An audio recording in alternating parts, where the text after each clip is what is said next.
रणांगणात लढाई सुरू होणार असते, पण त्यापूर्वी सेनापती जायबंदी व्हावा. दुसरा सेनापती आधीच जायबंदी झालेला असावा. अशा वेळी सैन्याला हवा असतो तो एक आश्वासक योद्धा, असा योद्धा जो बलाढ्य शत्रू पुढेही हार मानणार नाही, सैन्याचं मनोधैर्य खचू देणार नाही.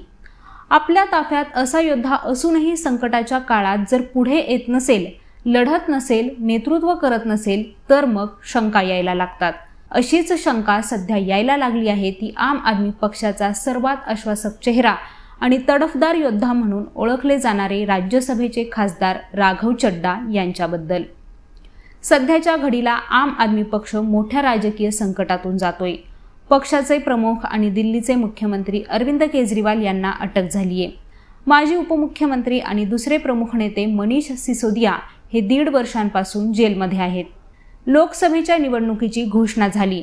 निवडणुकीचा प्रचार आणि राज्यांमधील निवडणूक यंत्रणा या सगळ्या गोष्टींना दिशा दाखवण्यासाठी आवश्यक असणारे दोन्ही प्रमुख चेहरे सध्या गायब आहेत. अशा वेळी आम आदमी पक्षाचं मनोधैर्य खचू न देण्यासाठी पक्षाला एका योद्ध्याची आवश्यकता आहे.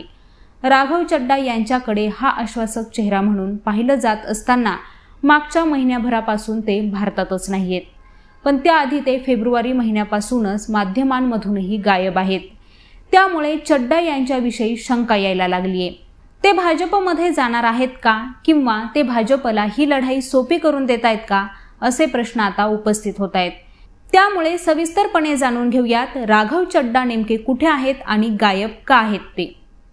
राघव चड्डा हे सध्या लंडनमध्ये आहेत.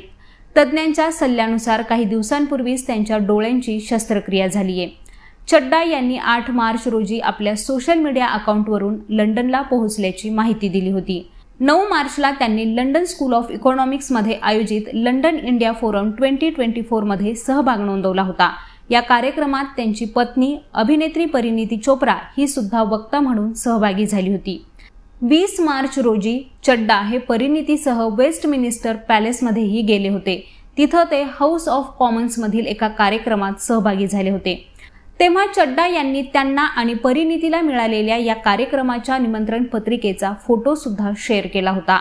या भेटीदरम्यान राघव यांनी भारतीय वंशाच्या ब्रिटिश खासदार प्रीत कौर गिल यांचीही भेट घेतली होती. अशातच 21 मार्चला संध्याकाळी आम आदमी पक्षाचे प्रमुख अरविंद केजरीवाल यांना दिल्लीतील दारू घोटाळ्यात ईडीने अटक केली. केजरीवाल यांच्या अटकेनंतर चड्डा यांनी 2 ट्विट केले. पहिलं हिंदीत आणि दुसरं इंग्रजीमध्ये. यामध्ये त्यांनी केजरीवाल यांच्या अटकेचा निषेध केला होता. त्यानंतर त्यांनी केजरीवाल यांचा बचाव करत भाजपच्या नेतृत्वाखालील केंद्र सरकारवर निशाणा साधत एक व्हिडिओ सुद्धा शेअर केला. तेव्हापासून ते त्यांच्या सोशल मीडिया अकाउंटवरून केवळ अरविंद केजरीवाल यांच्या पत्नी सुनीता केजरीवाल यांची पत्रकार परिषद शेअर करतायत. केजरीवाल यांना पाठिंबा देणाऱ्या भारत आघाडीच्या नेत्यांची विधानं आणि रामलीला मैदानावरील विरोधकांच्या रॅलीचे व्हिडिओ सुद्धा ते शेअर करतायत. पण ज्या व्यक्तीला पक्षाचा प्रमुख चेहरा मानला जातो, ज्या व्यक्तीला माध्यमांमध्ये चर्चेत राहण्याची सवय आहे, तो व्यक्ती पक्षप्रमुखांच्या अटकेनंतर अनेक दिवस फक्त एकच व्हिडिओ बाईट शेअर करतो. हे थोडंसं न पटणार आहे. त्यामुळेच अनेक अफवांना खतपाणी मिळते. आता इथं आणखी एक गोष्ट समजून घेणं गरजेचं आहे, ती म्हणजे या चर्चा काही फक्त राघव चड्डा हे भारताबाहेर आहेत आणि ट्विटरवर प्रतिक्रिया देत नाहीत म्हणून सुरू झालेल्या नाहीयेत, तर फेब्रुवारीपासूनच त्यांनी प्रसारमाध्यमांमधील संवादही कमालीचा कमी केला होता. आणि याच काळात ईडी सुद्धा केजरीवालांविरोधातील फास घट्ट करत होती. केजरीवाल यांना ईडीने सतत समन्स पाठवले होते आणि केजरीवाल हे ईडी समोर हजर होत नव्हते. ते ईडीच्या समन्सबाबतही वेगळी कायदेशीर लढाई लढत होते. त्यामुळे पक्षाच्या प्रवक्त्यांची संपूर्ण फौज ही रणनीती बनवण्यात आणि केजरीवालांचा बचाव करण्यात व्यस्त होती. या काळात भाजप सतत केजरीवालांवर हल्ला करत होता. त्यामुळे पक्षाला भाजपच्या या नॅरेटिव्हला उत्तर देऊ शकतील अशा अधिकाधिक लोकांची आवश्यकता होती. यावेळी चड्डा या संपूर्ण घटनांमध्ये कुठंच दिसत नव्हते. केजरीवाल यांचा बचाव करण्यासाठी सार्वजनिक व्यासपीठावरही ते दिसले नाहीत. राघव चड्डा यांची शेवटची पत्रकार परिषद जानेवारीच्या शेवटच्या आठवड्यात झाली होती. चंदीगड महापौर निवडणुकीत झालेल्या हेराफेरीवरून त्यांनी भाजपवर निशाणा साधला होता. त्यांनी फेब्रुवारीमध्येही केवळ 5च ट्विट केले होते. यातील एक ट्विट म्हणजेच केजरीवाल यांचे ट्विट रिट्विट केलेलं होतं, तर स्वतःहून एकच राजकीय ट्विट केलं होतं. यामध्ये चंदीगड महापौर निवडणुकीबाबत सर्वोच्च न्यायालयाच्या निर्णयाचं कौतुक केलं होतं. आम आदमी पक्षाचे प्रमुख अरविंद केजरीवाल यांनी चंदीगड महापौर निवडणुकीबाबत सर्वोच्च न्यायालयाने दिलेल्या निर्णयासंदर्भात एक पत्रकार परिषद घेतली होती। ही पत्रकार परिषद पक्षाच्या नेत्यांनी उत्साहाने शेअर केली, पण राघव चड्डा यांनी केजरीवाल यांची ही पत्रकार परिषद शेअर केली नाही। राघव चड्डा यांचा शस्त्रक्रियेसाठीचा लंडन दौरा, प्रीत कौर गिल यांची भेट आणि त्यांचं मौन यामुळे भाजप नेत्यांना आम आदमी पक्षावर निशाणा साधण्याची संधी मिळाली आहे।